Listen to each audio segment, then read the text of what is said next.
नमस्कार, रायसीना रिपोर्ट्स में आपका स्वागत है। मेरा नाम है राजेश आहूजा। आज हम बात कर रहे हैं उत्तर प्रदेश और पंजाब की, जहां पे मतदान जारी है। उत्तर प्रदेश में तीसरे चरण का मतदान जारी है और पंजाब में विधानसभा की सारी सीटों के लिए एक ही फेज में पोलिंग हो रही है। इस बारे में बात करने के लिए मौजूद हैं हमारे साथ दो वरिष्ठ पत्रकार, संदीप फुकन और औरंगजेब नक्शबंदी। सबसे पहले संदीप के पास चलते हैं। संदीप, ये तीसरे चरण का मतदान जो है किस लिहाज से अहम है? देखिए, पंजाब में कांग्रेस के लिए बहुत ही अहम है क्योंकि ये एक ऐसे स्टेट है, बॉर्डर स्टेट, जिसमें कांग्रेस चाहेगी कि कम से कम इसे रिटेन करे। लेकिन उनका हालात बहुत ही खराब है। हम सब जानते हैं कि अमरिंदर सिंह को जब से हटाया तब से कांग्रेस हमेशा विवाद में घिरी रही। कभी सिद्धू और चन्नी की लड़ाई, तो कभी सुनील जाखड़ और सिद्धू की लड़ाई। मतलब एक काफी मुश्किल दौर से पार्टी गुजरा। फाइनली इन्होंने चरणजीत सिंह चन्नी को चीफ मिनिस्टरियल फेस घोषित किया। लेकिन क्या ये काफी है? ये तो 10 मार्च को ही पता लगेगा। जहां तक यूपी का सवाल है, 59 सीट्स है। और इसका हाईलाइट अखिलेश यादव, जो पूर्व मुख्यमंत्री है और समाजवादी पार्टी के अध्यक्ष हैं, नेता हैं, और मेन चैलेंजर है योगी आदित्यनाथ सरकार को। मेन चैलेंज जो समाज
और जहां तक अखिलेश यादव का बात है, जहां तक अखिलेश यादव है वो ऑपोजिशन के नेता हैं, और उनका जो 2019 में जो हमने गठबंधन देखा था बहुजन समाज पार्टी के साथ, वो भी नहीं रहा।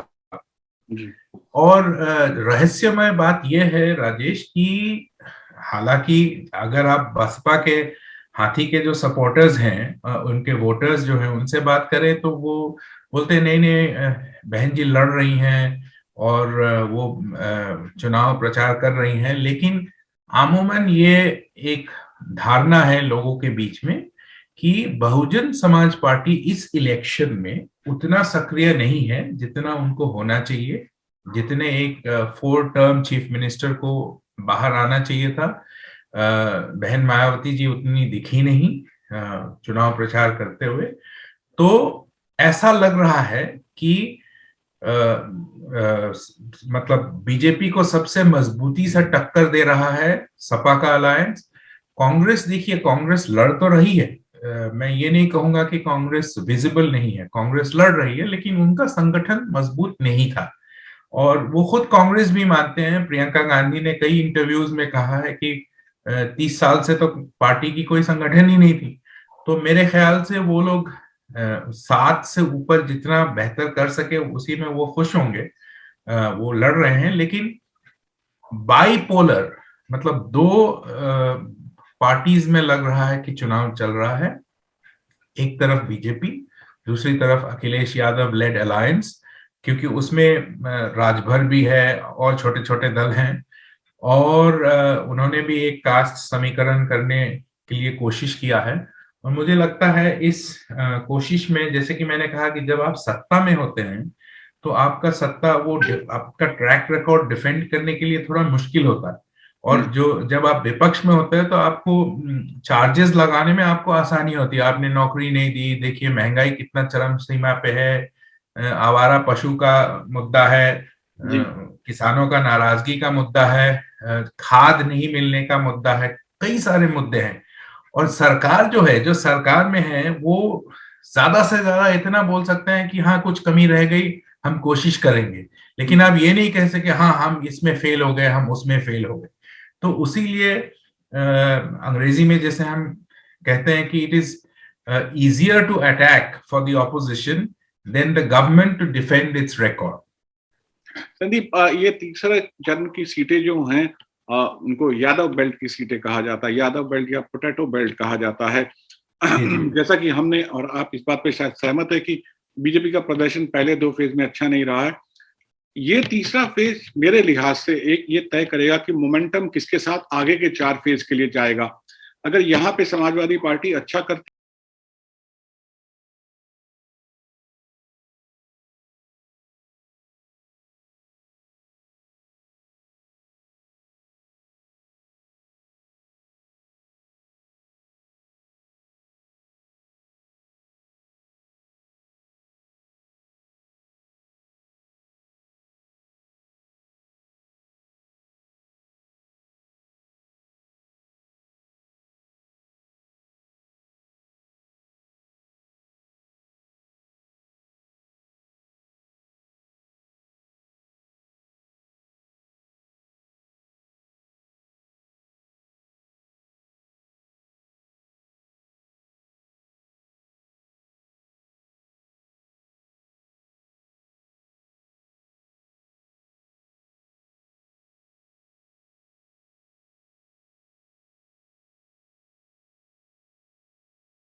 जो उनका एजेंडा है उस पर चलती है, वही एजेंडा आम आदमी पार्टी का भी है।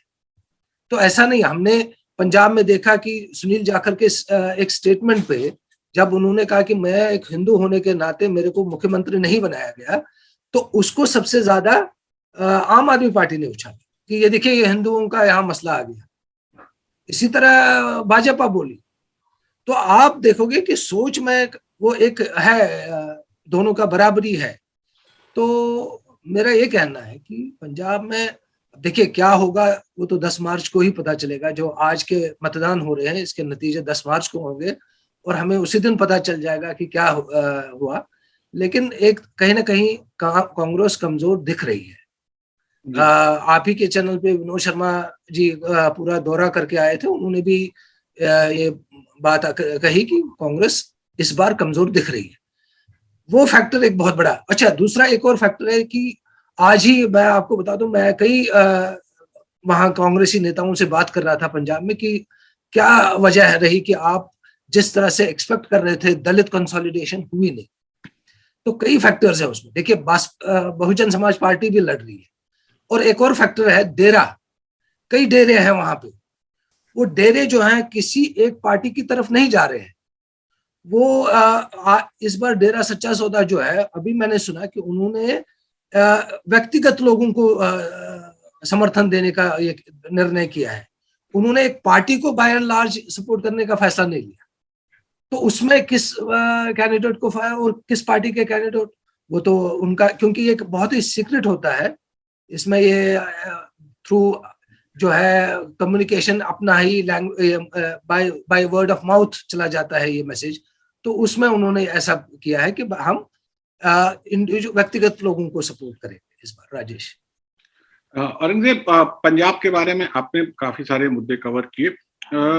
एक जो बात, बहुत सारी कॉन्स्पिरेसी थ्योरीज चल रही हैं।